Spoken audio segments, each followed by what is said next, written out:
Everyone, welcome to the Austin Village Library.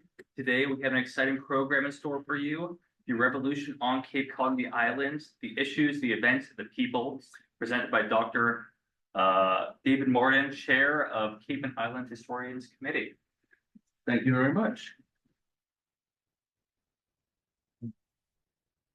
Well, as we all know, this is the year of celebration of the 250th anniversary of the American Revolution.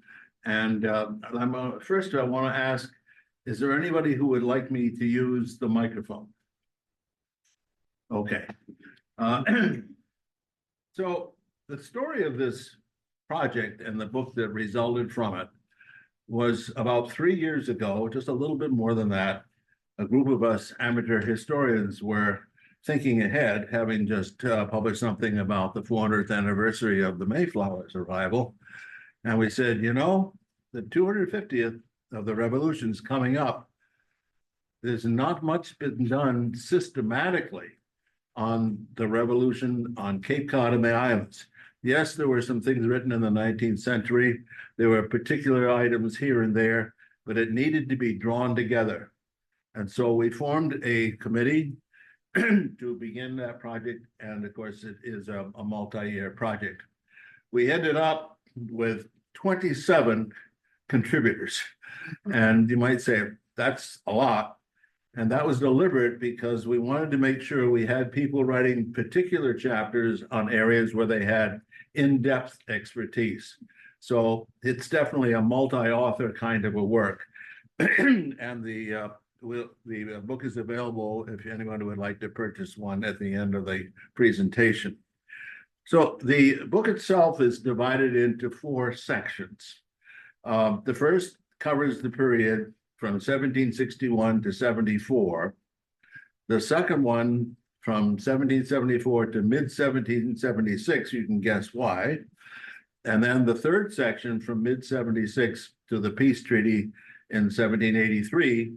And then a final 4th section on 10 biographical sketches about important individuals on the Cape and Islands who played particular roles in that whole time period.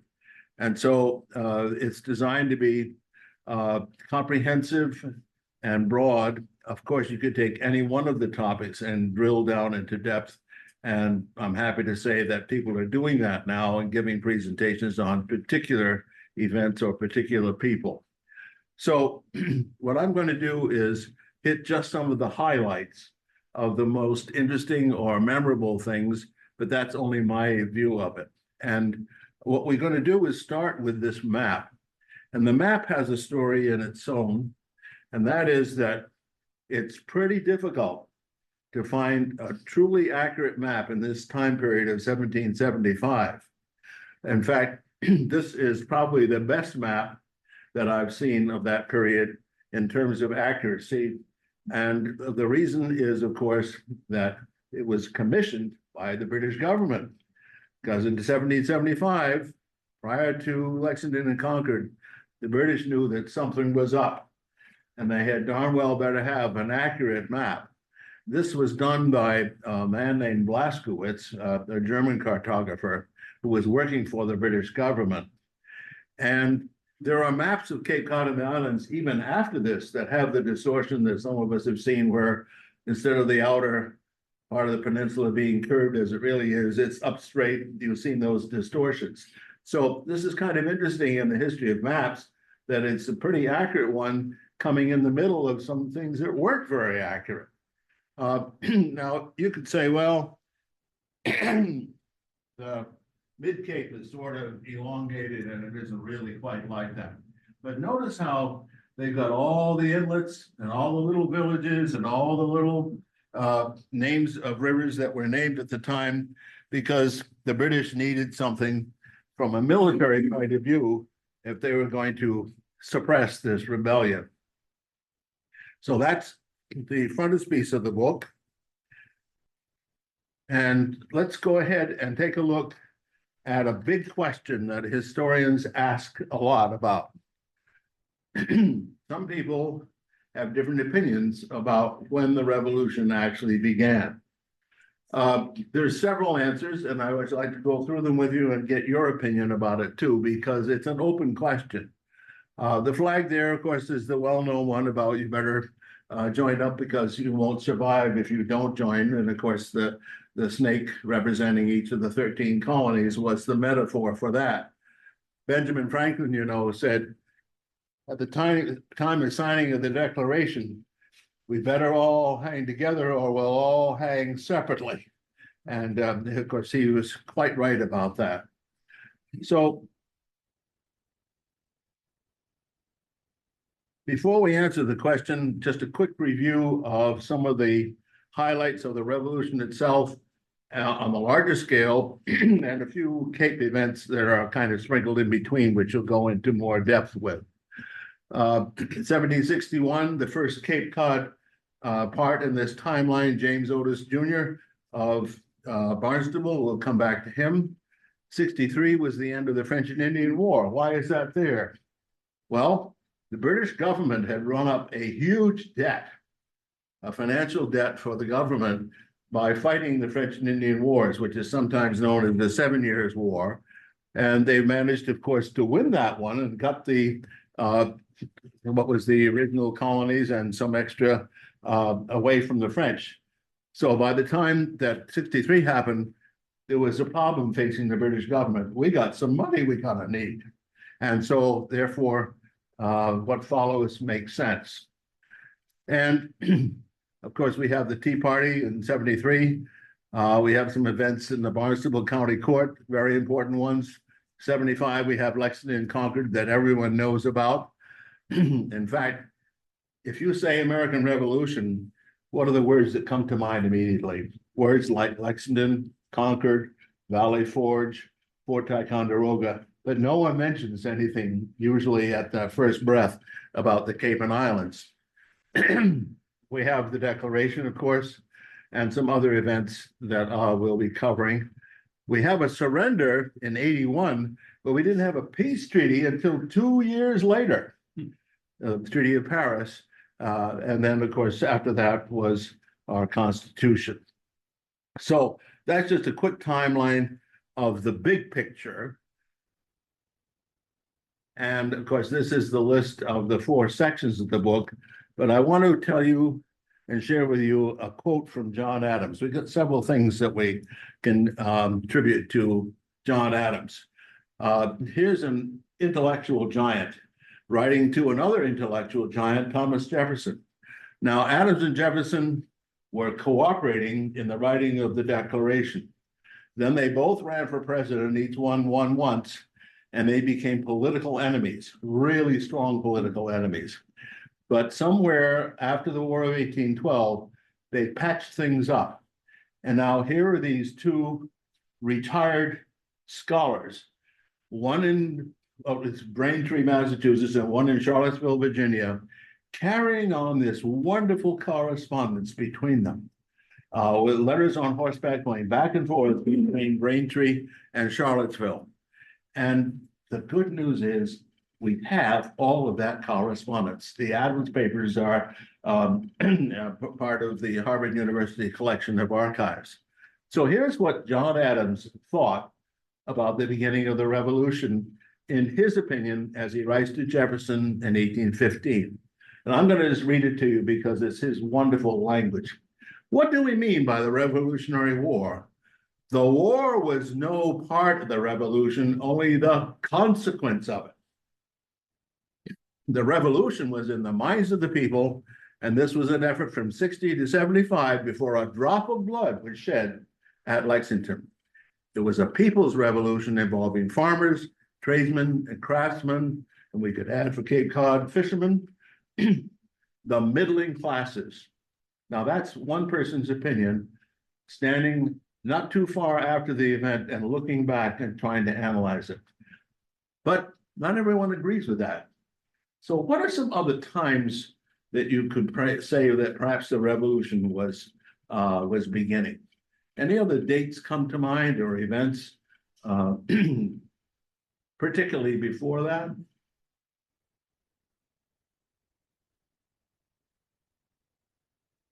Boston Massacre. I'm sorry? The Boston Massacre. Boston Massacre, okay, that's an interesting one because of course that was an event that kind of galvanized people and was a form of resistance that really built and built. So that's a good possibility. How about going even further back than that? The Tea Party? Yes, okay, that would be another event. Let's keep going back, go back further. Stamp Act. Stand back, okay. King Philip War. King Philip's War, okay, now we're getting back into the 1600s. Okay. Shays Rebellion. Yep, all those were events that sort of were, I won't say independent, but they were something that was breaking away. Well, I'm gonna give you one more answer. And you may or may not agree with this. Some people say, really, 1620? What? 1620? All right, what's happened in 1620? Here's this ship, the 102 passengers coming from England and ending up in this place called Provincetown, which is not where they were supposed to be. They had a charter for a grant at the mouth of the Hudson River, which was called Northern Virginia. So they weren't where they were supposed to be, and there was no agreement. So before they left that ship, they agreed that they all need to sign what was called the Mayflower Compact afterward. Now, what is that? Well, they basically agreed to cooperate because if they hadn't had that, they would have spread out and done their own thing. But some historians say this is the first act on North American soil where people are acting independent of the mother country and beginning a form of self-government. Now, you can disagree with that, but because it's an open question, but some historians say you got to go back to that far. So, however, your opinion is, the fact of the matter is that it was something that could have been seen as pivotal. All right, now a few minutes ago, you mentioned some of the parliamentary acts, and so this is a detailed timeline of some of the things that led to what we would call the revolution in our own terms. And I'm going to ask you to think of yourself living in this time and as a colonist, having these things coming down from the British Parliament year after year after year. The first thing that's in there was the writs of assistance. Well, the writs of assistance was basically search warrants. There was smuggling going on the part of the Patriots, or the Colonials, as they were known at that time. And so the British government said, we have the right to search. Well, that really was a form of parliamentary act that set people off very directly. And James Otis is one of the ones we're going to talk about, who was particularly upset about that. Then we have the 63, the end of the French and Indian War. And now we have the Sugar Act. Guess what that was a tax on, okay, in 64. Then in 65, as someone already mentioned, the Stamp Act. What was the Stamp Act? The Stamp Act was a tax on any form of paper that you used. Paper was very scarce in the colonies. You had to pay for a stamp on any letter you were writing, any deed, any mortgage, any kind of an official transaction at all. And that really set people off. And I'm going to just notice that in just a year later, the protest was so loud that Parliament said, okay, no Stamp Act. Now, I want to go forward to a next slide and then come back to this. John Adams, writing in 1765, feeling very good about the fact that the colonials had forced the repeal of the Stamp Act, he says, that enormous engine fabricated by the British Parliament for battering down all the rights and liberties of America, I mean the Stamp Act, has raised and spread through the whole continent a spirit that will be recorded to our honor with all future generations. In every colony from Georgia to New Hampshire inclusively, the stamp distributors and inspectors have been compelled by the unconquerable rage of the people to renounce their offices. So obviously this is a celebration of the fact we got them to back down. Well, unfortunately, it wasn't more than a few months until Parliament said, okay, Stamp Act is repealed, but we're now passing the Declaratory Act. And that gives us taxation authority in the colonies as the same as we do in Britain. So again, you see an accumulation of things that are what you might call grievances. A year later, they passed the Townshend Acts. Park Townshend was a member of Parliament. Look at that list of taxes. China, glass, lead, paper, paint, and tea. And so naturally, of course, that just encouraged more smuggling. And then we have the 1770, you already mentioned about the Boston Massacre. And so then Parliament says, okay, you don't like the Townshend Acts. So 3 years later, they say, okay, that's repealed, except we're gonna keep the tax on tea. And people love to have their tea. They still do. And so a taxation on tea really rankled. By 1772, you had what were called committees of correspondence. And it started in Boston. The Massachusetts colony was the place where these began, and ideas spread throughout all the other colonies. What's a committee of correspondence? It's basically a grievance group. So a bunch of people who are leaders got together and said, what are we upset about? And we put them together, put our things that we're very unhappy about, and that formed the kinds of things that you would express back to the British government. So the committees of correspondence became an engine for keeping the revolution going. They have passed a separate Tea Act in 73, and in the same year, of course, we have the Boston Tea Party, where a bunch of colonials dressed as Indians threw a lot of tea into the harbor. In 74, Parliament wasn't done yet. They passed what they call the Coercive Acts. Guess what the colonials called it? They called them the Intolerable Acts. Look at that. It was directed specifically at Massachusetts. First of all, it says, we appoint the governors. You guys don't appoint your own governors anymore. A big blow to independence or autonomy. They closed the port of Boston. And they said, and by the way, if you've got any spare room in your house, you have to quarter a British member, a British troop member. How do you feel about that? 2 people, 4 people, 5 people, more people living in a house. People have to share bedrooms so you can quarter a British troop. That really got to people. So you can see that the cumulative effect of all this is builds and builds and builds. And the Prohibitory Acts in 75, after Lexington and Concord, basically closed a lot of ports and affected New England as a whole. So that is a timeline that I think tells the story in some very important ways of that this was not an overnight thing at all. So now we come home to Cape Cod. We have 3 members of the Otis family of Barnstable right here. And the first one there is Colonel James Otis Sr. And he was a judge appointed by the British Crown to be the judge of the Court of Common Pleas. And you know where that is. If you know where Tales of Cape Cod is on Route 6A in Barnstable Village, that was the Court of Common Pleas, and he was the judge there. So you go by his place of work every time you go to Barnstable Village. He had several children, 2 children are out there, James Otis Jr. and Mercy Otis, who married Dr. James Warren. Now here is John Adams talking again about how important James Otis Jr. was. Remember, in 1761, he was the one who railed against what had just been passed in terms of the initial act of Parliament.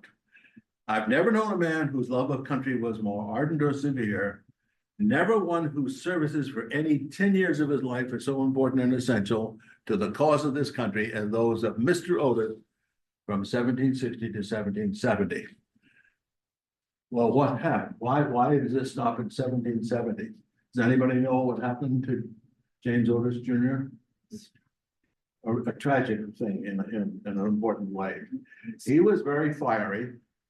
And here's a picture of a painting of him speaking. He spoke for several hours against the writs of assistance, which, as I said before, were search warrants. And John Adams says American independence was then and there born, 1761. Well, what happened was that he was so fiery that he got into a lot of arguments. And he was in a tavern in Boston, arguing with a British tax collector. And they came to blows, and the British tax collector took his cane and struck James Otis Jr. on the head. He was never right after that. Some people say that he was on a mental decline, but some people say that it accelerated or perhaps even caused it. His life story ends tragically also. Because he had lost some of his mental faculties, he began to be very depressed. And he said that he wanted to die by lightning. And in 1783, he deliberately stood in the doorway of a house on the North Shore during a thunderstorm and was struck and killed by lightning. Now, that's just side information that doesn't at all take away from the importance of this figure. But his prime effects, of course, were in that 10-year period, which were very important. It was the whole period of all of these legislative acts from Parliament that he kept writing people up. And he's a Cape Cod. And his sister, Mercy, remember, women were not given the opportunity of a thorough education in that time, but she saw her brother, she called him Jemmy, getting tutored in things like Greek and Latin, and Jemmy actually eventually went to Harvard. And she said, I want those things too. And she was able to work things so that she could sit in on his tutorial lessons. And she became a very highly educated woman for her time. And she produced writings that were some of the most significant today in terms of forming the ideas behind the country.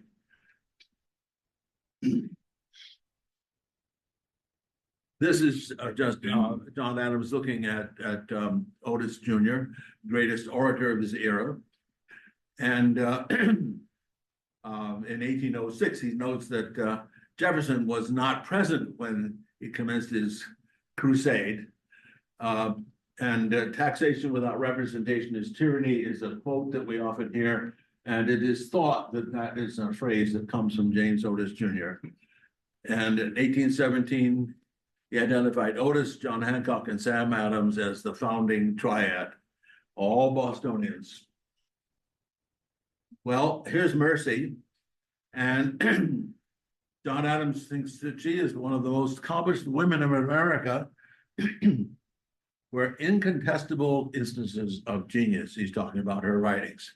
And there is a picture of the cover of one of her publications. She wrote satirical plays under a pen name, and she was, of course, satirizing the British government. And then later, she wrote, after the end of the Revolution, things that ended up being very close to what we call today the Bill of Rights, because the Constitution wasn't perfect yet, and it needed some additional things. And so she is credited, and she's a Barnstable native too, with producing that. And what we would call one of the founding documents of this country.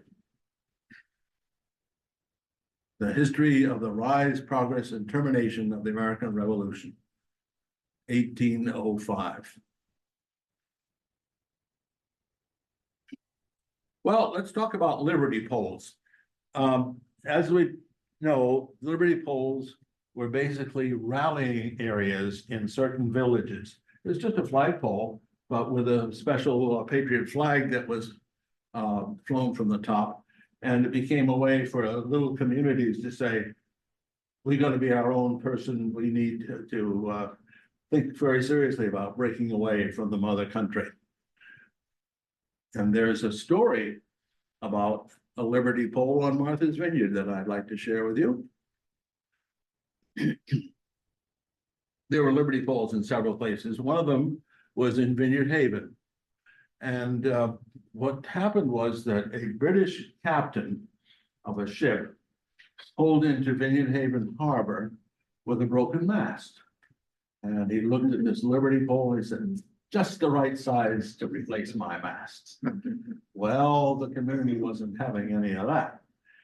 At night, the story goes, 3 teenage girls drilled holes in the base of the Liberty pole. And this is the artist depiction of what we call an awl, AWL.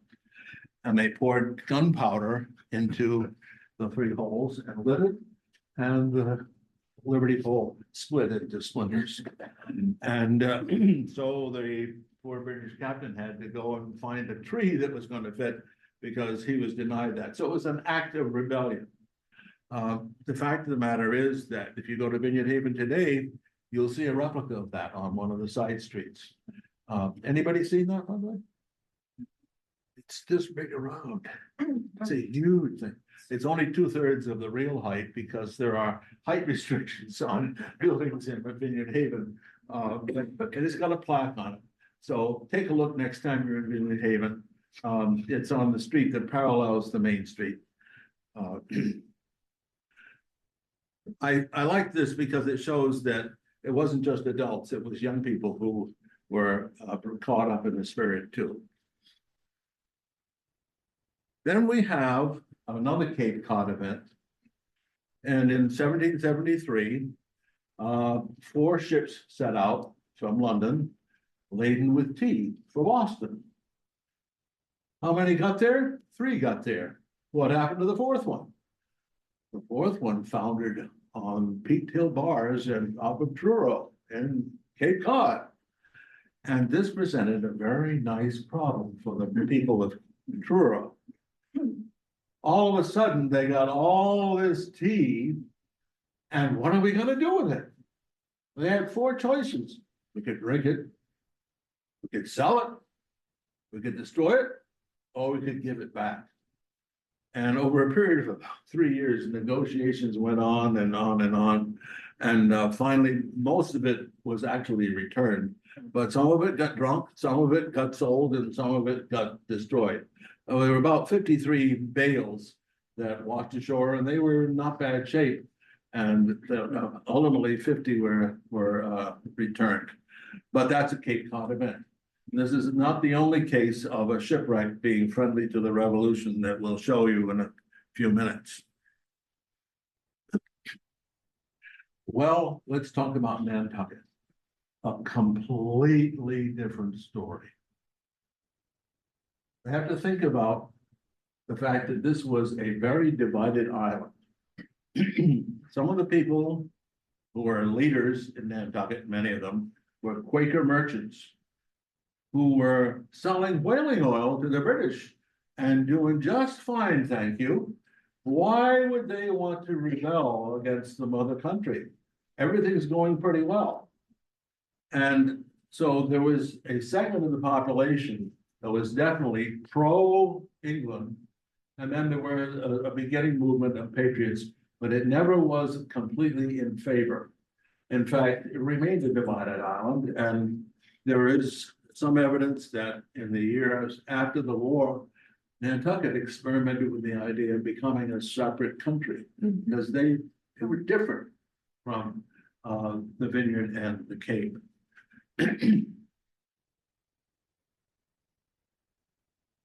Maritime events are very important since we're a peninsula surrounded by water. And I'm going to come back to this a little bit later. But the Elizabeth Islands play an important role here as a string of islands that are going southwest from Woods Hole. And among other things, it was a favorite place for British ships to anchor in the shelter of the islands, and a very convenient spot for conducting raids on Martha's Vineyard and raids in other places. Why do I say raids?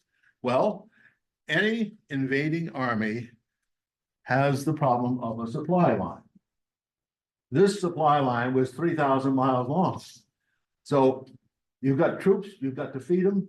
What do? You conduct raids on the local farmers. You slaughter their cattle for meat. you raid their vegetables and fruit for the rest of their meals. And that was the kind of thing that went on throughout the war.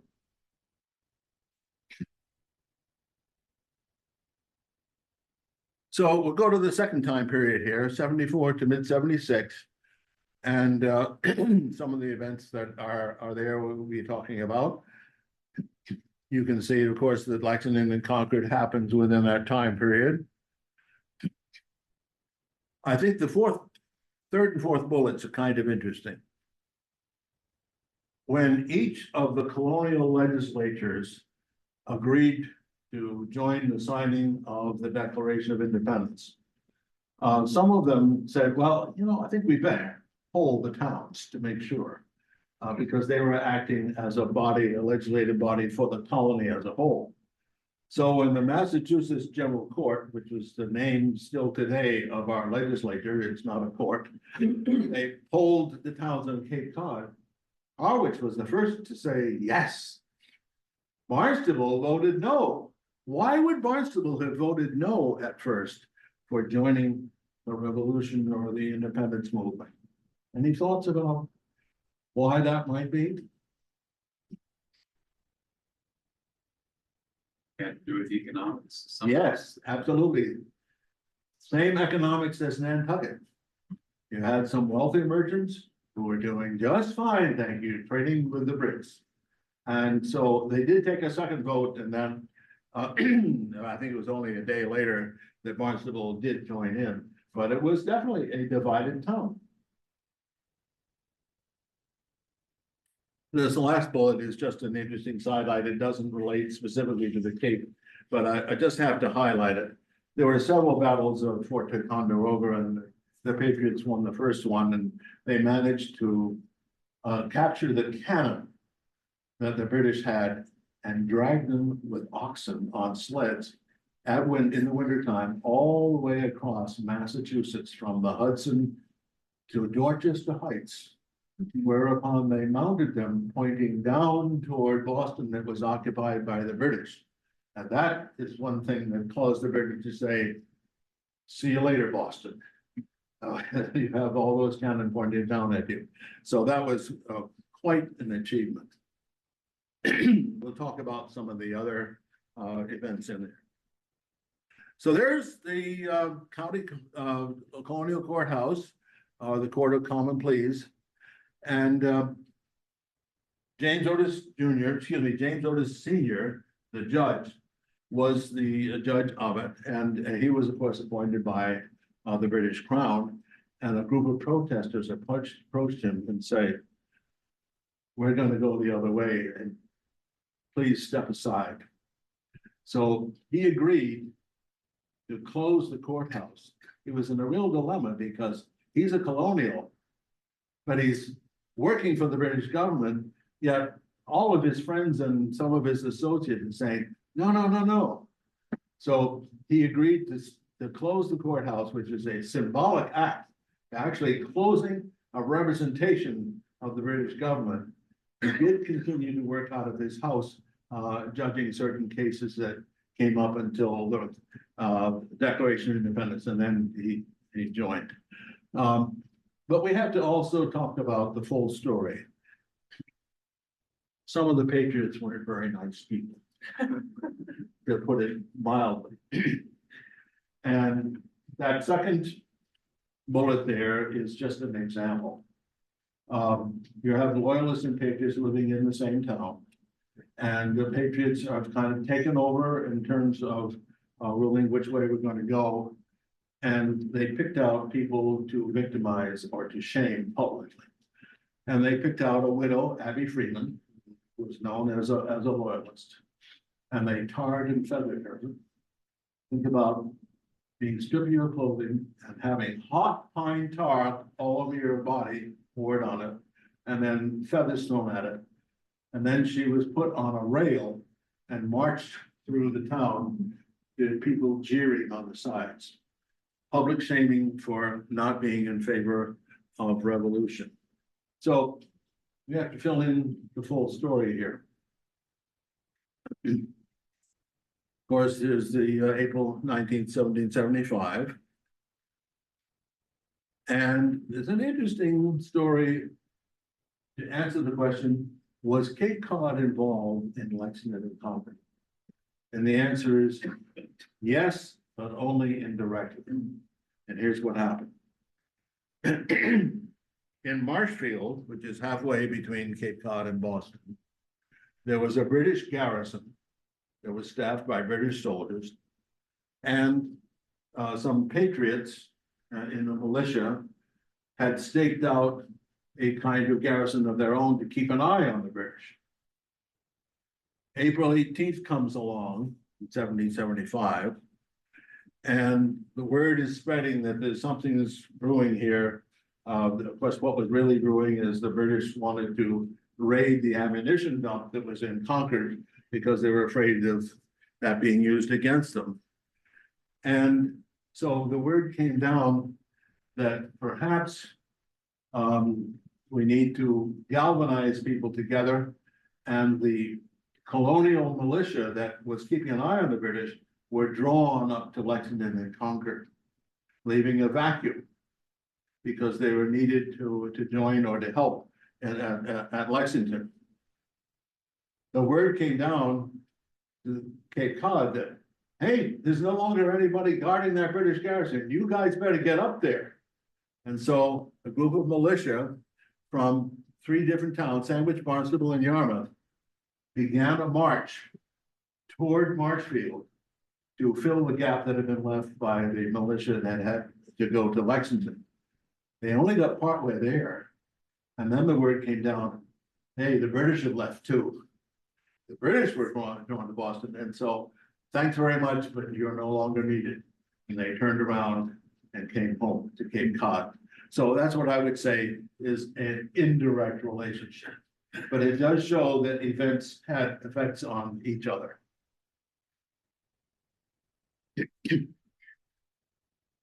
There are a couple of elements in our book that I'm particularly pleased about in terms of turning up new ground. And one of them has to do with the role of the Wampanoag. And the involvement of Native peoples was something that is not sufficiently covered by the previous writings at all. They were, of course, not limited to the Vineyard and the Cape, but also southeastern Massachusetts. Some of them joined the Continental Army, and I should just digress a minute by making a distinction. We've got 3 levels militarily when we're talking about the Army, not the Continental Navy. On the top, you have the Continental Army, which was a group of patriots who were organized by George Washington or organized by the Congress into an army that went everywhere in the colonies during the Revolutionary War. So that's the top level. The next level is the Minutemen, and the bottom level would be militia. So let me talk about militia first.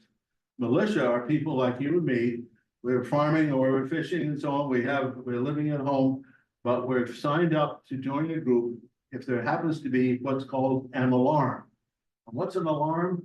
Alarm is, I think there's a British contingent that's due here in 2 days. They're coming from such and such. You better get together. And so the militia then would drop their plows and their pitchforks, and they would pick up their musket and they would join a company that had an actual officer, and they would go to meet the British or to wait for them, either hold them off or somehow hold the line. And then when that alarm was over 2 or 3 days later, they'd come back and go back to picking up the plow again. So that's the third tier, the militia. And I have an ancestor who was a member of the militia, and I'm sure some people in this room have ancestors who were in that. The Minutemen were an elite form of militia who actually had training a couple of days a week. So they would be more like regular army, but they were still local. They were not in the Continental Army, which went everywhere. So what we have here is that there was a sign up for an opportunity for any of the towns on the Cape and the islands for people to join the Continental Army. Which town had the highest percentage of signups. It was Mashpee. Why would Mashpee have had the highest percentage of men signing up for the Continental Army? Now, I didn't say the highest number, it's the highest percentage. Any guesses about why it would be Mashpee? Well, it was mostly Wampanoags at that time. Yes, and so why would they be eager to join the Continental Army? That's Not happy with the Brits. okay, and take that a step further, not happy with the Brits. And what were they maybe hoping for? By For joining their own town. Yeah, they're hoping they might get some of the land back that the early colonists had taken from them. It didn't work out that way, but that was the motivation. So I think that's an important aspect of our history.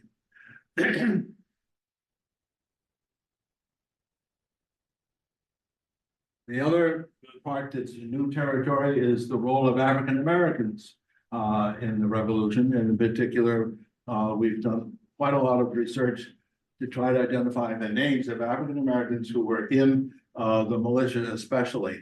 This is a work still in progress. It's very hard to dig out those records. Why? Because many of them didn't have last names. They were just known by a first name. That when they were slaves, they were only known by a first name. So that's a work in progress, and that's why that says research continues. We've identified 24 so far. That's not a full number. Many of them, of course, were freed slaves. And comments about any of that? Yes. Wasn't Crispus Attucks, like Attucks Lane, Yes. was he at, the Boston Massacre? Was he killed there? Yes, he was. That's correct. So he may not show us a number He there. wouldn't show in that number there, right? But a very important African-American figure from a historical standpoint. Good point. Thank you.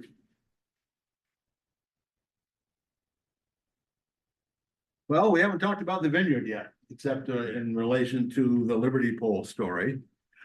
You might expect that as an island, which was pretty much in favor of the revolution, unlike Nantucket, that there would be a lot of water activity. And privateering, of course, was a big aspect of that. And ideally suited for privateering. Well, what is privateering? Privateering, some people who are perhaps a little cynical will call it legalized piracy.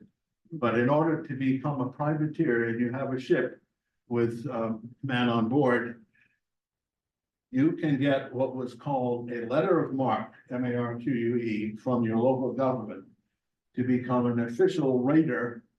And you were then allowed to pillage enemy ships. You could keep some of what you took and the rest had to come to the government. And of course, it is ideal for people who were into that kind of activity. There were privateers, by the way, on both sides of the revolution. So the privateering was a big activity, and we've got several chapters in the book on privateering in general and specifically to Cape Cod and the islands. Then the third and final period, of course, is marked by several other events. 76 to 83. And the third bullet there, I think, is kind of interesting. George Washington saw the military value of a canal on Cape Cod. Who first proposed the Cape Cod Canal? Anybody remember that? I'll go back pretty far. Hamilton, Hamilton? yeah. Well, it was a contemporary of Hamilton. Somebody asked for funds from the government to dig up the canal. Right, well, it definitely became a governmental thing for sure, yeah. Actually, 1627, that's only 7 years after the Mayflower, Miles Standish noticed that there were two rivers, one from Cape Cod Bay and one from Essex Bay, that had their sources pretty close to each other, and all you need to do is connect them, and you'd have a waterway. It only took 300 years almost to get built. 1914. So Washington saw the military value in a war situation of being able to shortcut the way into Cape Cod Bay. Now, of course, for protecting his ships from the enemy, as well as weather and storms. Of course, it was never built at that time. But I think that's kind of it. I hadn't known that before. So he got it surveyed. Admiral Gray raised the Vineyard, and that is going to figure in one of the things we'll talk about in a minute. And a big important shipwreck also. So now this is an artist's conception of privateering going on. You can see the ship on the left has a flag that represents the colonials, and the one on the right is a British flag, and they're banging away at each other. And we all know about the terrible winter of '77 at Valley Forge. There was an important thing that happened there militarily that doesn't relate to Cape Cod, but that's when the officer, Colonel Van Sturben, who was a Prussian military veteran, was brought across the sea, and he really shaped up the Continental Army. He taught them how to drill, how to fire, how to use different formations and so on. So by the end of that terrible winter, Washington had a much better organized army. There's another aspect of that as well. And that is another enemy, smallpox. Smallpox, of course, had been a scourge for centuries. But at this time, there was experimentation going on with inoculation. And the immunization technique, and this is not a very pleasant topic, but you have to get the truth out. The method was, person you wanted to immunize, you scrape some of the skin away, and you take the scab of a smallpox victim who had survived, you place that on the open part of the person you're immunizing. And the theory was it's just enough of the germ to give you immunization so that you don't get the real disease. Pretty primitive, but if Washington hadn't done that, he probably would have lost more men to smallpox than he did to any British guns. And the fact of the matter is that that's an important event from a immunization point.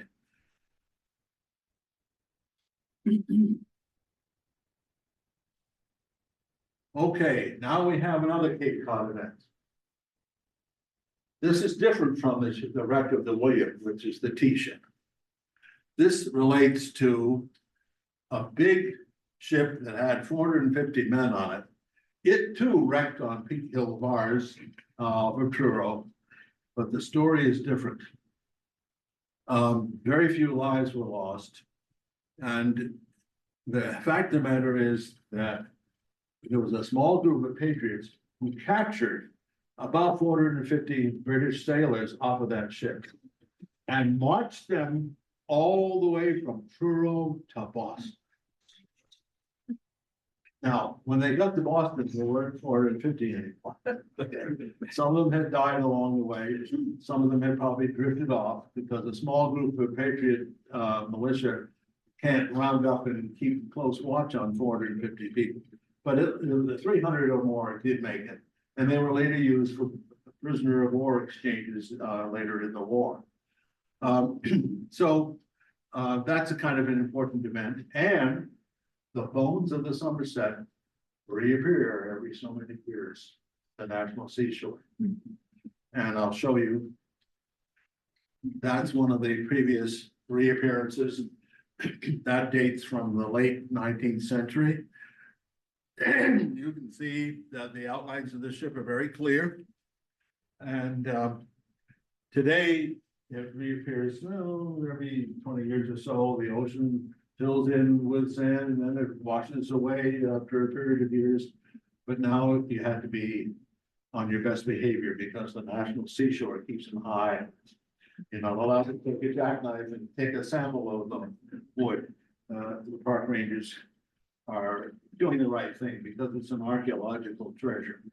But in any case, that is an important part of the story, but that's not the full story yet. I've been told that they marched all the way from Truro to Boston by way of what we call Route 6A. and that someone has discovered on Route 6A in Yarmouth Port a couple of British coins, which are probably dropped by the prisoners as they march by.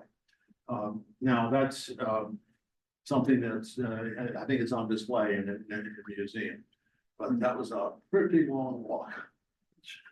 But the story of the Somerset goes beyond the shipwreck and the prisoner of war exchange. That has to do with the salt industry. We all know that salt is very important as a preservative for food. That there's no refrigeration in this time period, really late 19th century. And what the method for preservation was you take an area of the land that's close to the shore and you carve it out into a kind of a pan, and then you pump seawater into it. And you put a shelter over it so that the rain won't dilute it. And over time, the salt, the water evaporates and what's left is salt. Well, the British knew how dependent the colonials were on the salt industry, so they destroyed it. They took care of really eliminating that from the people. And so that destruction meant that there's now a need for salt. This is, by the way, a picture in the 19th century of salt works still being used. And you can see the men are raking the seawater, getting into so that it will water will evaporate. You can see there's a roof over the upper left-hand corner that's pulled over in terms of protecting the water, the rainwater from going there and diluting it. Well, how does that relate to the Somerset? Well, here's this monster ship, and it has bilge pumps. Bilge pumps, of course, to pump out the water that normally collects in the hold of a wooden ship. Well, so now the ship is a shipwreck, but the bilge pumps are still okay. So they managed, the story goes, to take the bilge pumps out of the Somerset and restart the salt industry. That became now a method of pumping seawater once again into some pens that had been made out of the land.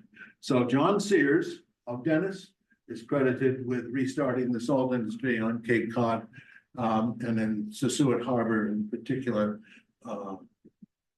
which you may be familiar with.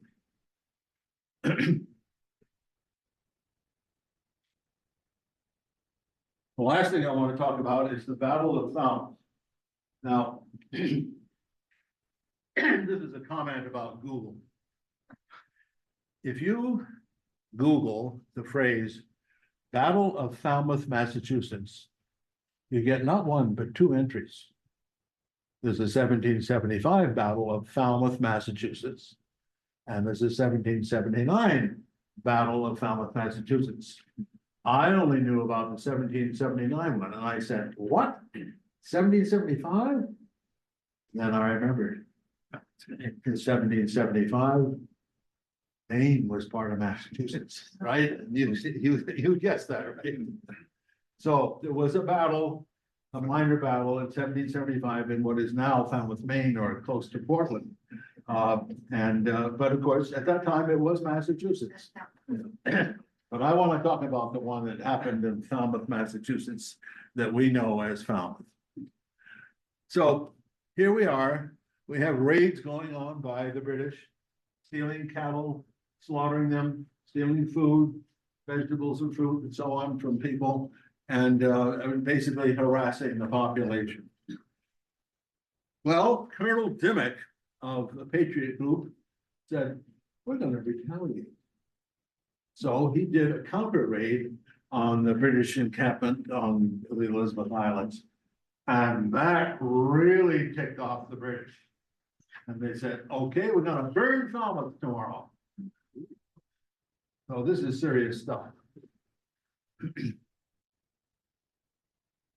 This is a painting that's in the Woods Hole Library, and that shows the British ships, boats from the ship, actually, slaughtering the cattle, taking their meat back to feed the troops. Thank goodness for artists. This is Tarpaulin Cove, in North Island. Anybody been to Tarpaulin Cove? Okay.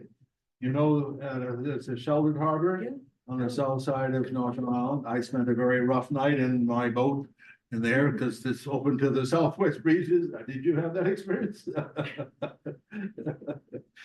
That doesn't show the British ships, but that's a pretty good depiction of a good place for the British fleet to be anchored.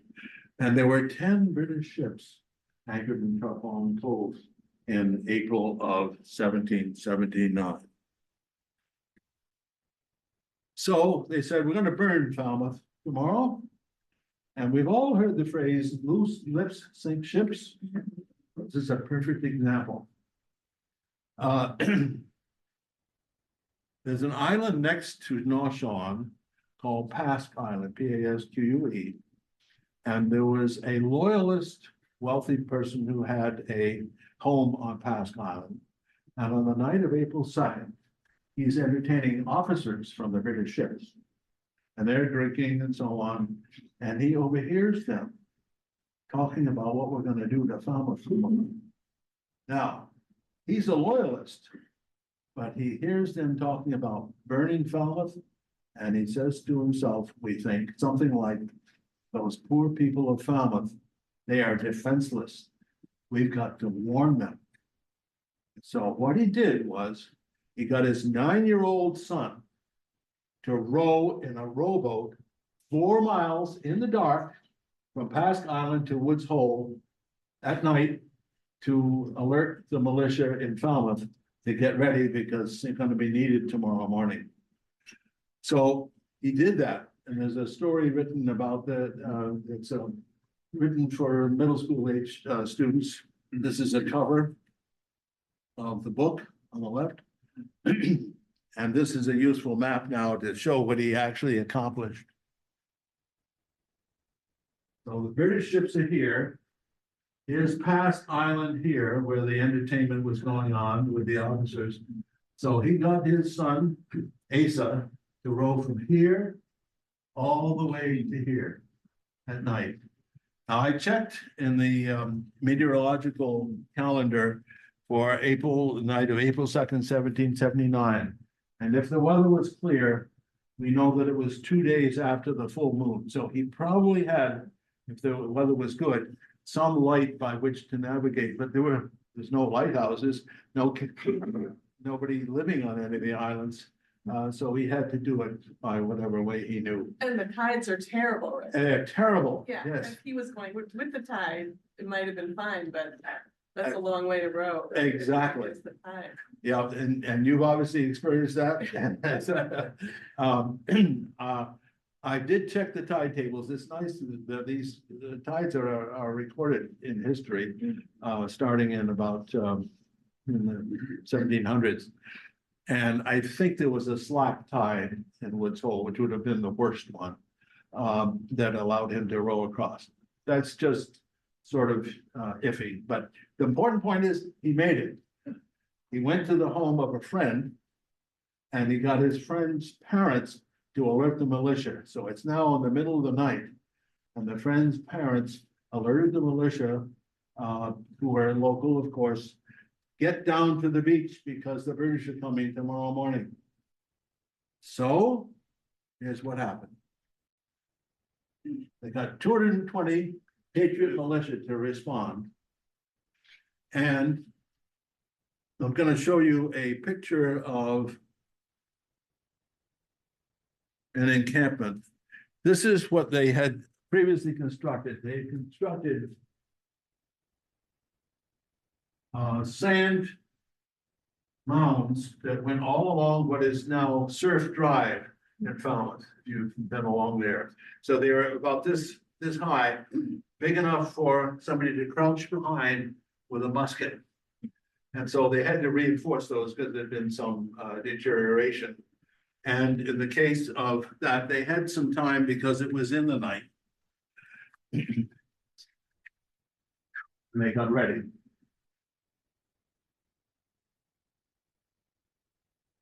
So the next morning, we have a painting here that is at the Falmouth Historical Society showing the British ships in the distance and these longboats carrying what you might call British Marines going to the shore, and the militia all crouching behind the sand entrenchments. This is another painting of the same event that's in the town hall of Falmouth in the lobby. You can see it if you'd like it. And it just shows a different angle, but the very same event. So what happened? So 200 armed British attempt to come ashore. The entrenched militia waited till the British were in the water, probably up to here. And of course, they weren't carrying arms because they were going to carry things to burn Falmouth with. And so when they were caught in the water, then the militia stood up and blasted away with their muskets. You get one shot and then it takes 20 seconds to reload an 18th century musket. 20 seconds is a long time. But they were managed to get off 2 shots and the British changed their mind. They killed 15 and wounded 20, and the British soldiers retreated and went back to their boats and then back to their ships. Then they said, we're not done yet. Our original intent was to burn Falmouth. We have incendiary bombs that we can use our cannon to project. And so they started to project incendiary bombs, and these bombs were constructed to hit the ground and bounce and bounce and bounce until it hit an object and then burst into flames. Well, guess what? It's April 3rd. What's just happened? We've had winter. There's a hard ground. Now it's starting to thaw. It's all mushy. And so instead of bouncing, the cannonballs would go plump. And so the weather was their friend, and they managed to get away just a few shots. There was a little bit of fire, but nothing serious. And so the whole thing fizzled in a literal sense, of course. And they went back to their ships and said, we're gonna go somewhere else. And they went to the island of Nantucket and then went to the Vineyard again. But Falmouth was saved. And so that's very interesting incident. And I have an ancestor who was one of the members of that militia from Falmouth. And that's his grave. It's in the old burying ground in Falmouth. And like many revolutionary soldiers' graves, it's been marked as a patriot grave. He was 16 years old and he was a fifer. Now, a fifer didn't just play music.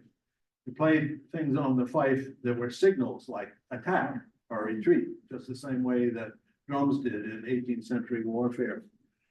He was later in the War of 1812 as an adult. Finally, Cornwallis surrenders at Yorktown in 81. And as I said earlier, it was 2 years before we had a treaty. Slow economic recovery. A lot of loyalists left, went to Canada. You can understand that. Finally getting the Constitution written and ratified. And then it starts all over again, the War of 1812 for different reasons, which is the end of this story. If anyone is interested in researching their patriot ancestor, if you suspect you do have one, there's some techniques and published materials that are very useful in doing research.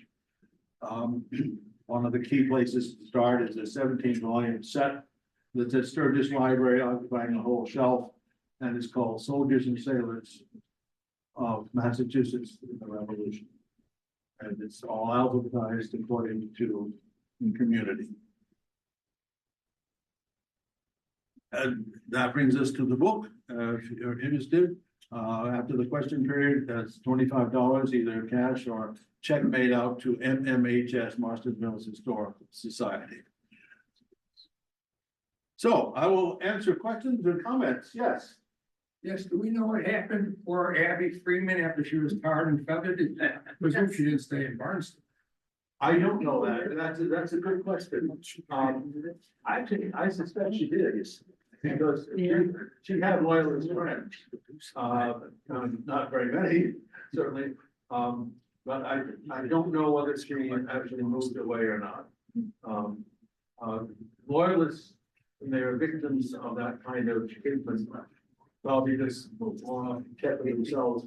But after the war, I'll bet she did. I bet she went elsewhere, depending on her age, of course. Yes. Did the British ever figure out who had alerted the Falmouth militia and whatever happened to that loyalist gentleman?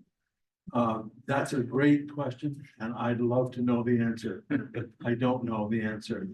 I kind of think that they didn't ever find out. All of a sudden, they turn up, getting ready to go ashore, and there's a defense ready, but the British officers were probably partly drunk when they started to talk about this, and they might not have remembered. I don't know. I'd love to know that. But Did he stay, or was he one of the ones that went to Canada? I think he went to Canada. Yeah, yeah. Not everyone of the loyalists did. They reintegrated into society. It depends on the strength of their feelings. To yes. Oh, yeah. I was curious what happened to Martha's Vineyard after the defeated British left Falmouth all discouraged, but. Yeah, we don't know there was anything significant that happened. We have to remember that this was in '79 and things weren't going very well for the British by then. And a lot of the attention began to get focused on other than New England. Of course, the final British efforts were in Virginia. That's just speculation on my part. They well could have gone back to the vineyard for more slaughtered meat and so on, which they had done before. Yes. Comment and then an easy question. The comment is, I really like that you delineated the 3 levels of the Army: Continental, Minutemen, Militia. Oh. I don't know that I've ever had it so clear in my mind. That's good. Yeah. Because then it goes into the Second Amendment. We're talking about a really well-regulated militia. Yes. The right to bear arms. Yes. That's very different than, and Yes. And- Good point, by the way. and then the easy question, that book at the Sturgis Library, Soldiers and Sailors. Oh, of yes. Massachusetts. Let's see, it's called Massachusetts Soldiers and Sailors in the American Revolution.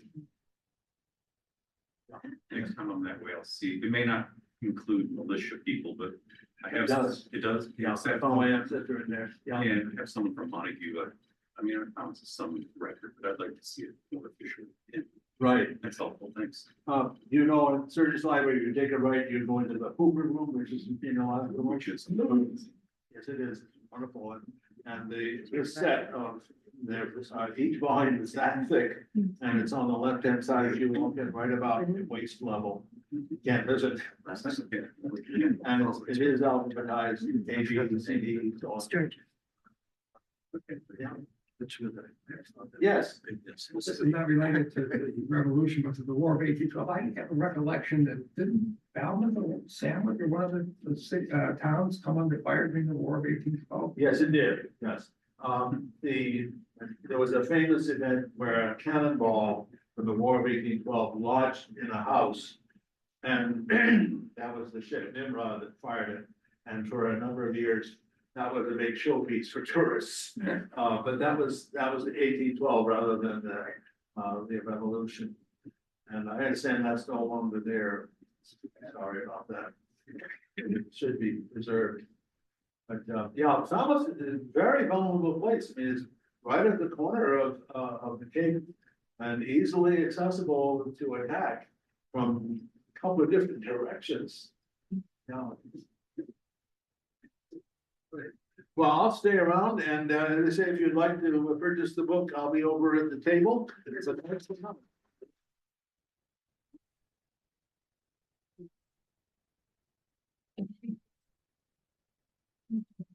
David, could you put that slide back in the resources? Yeah. Please. That was very.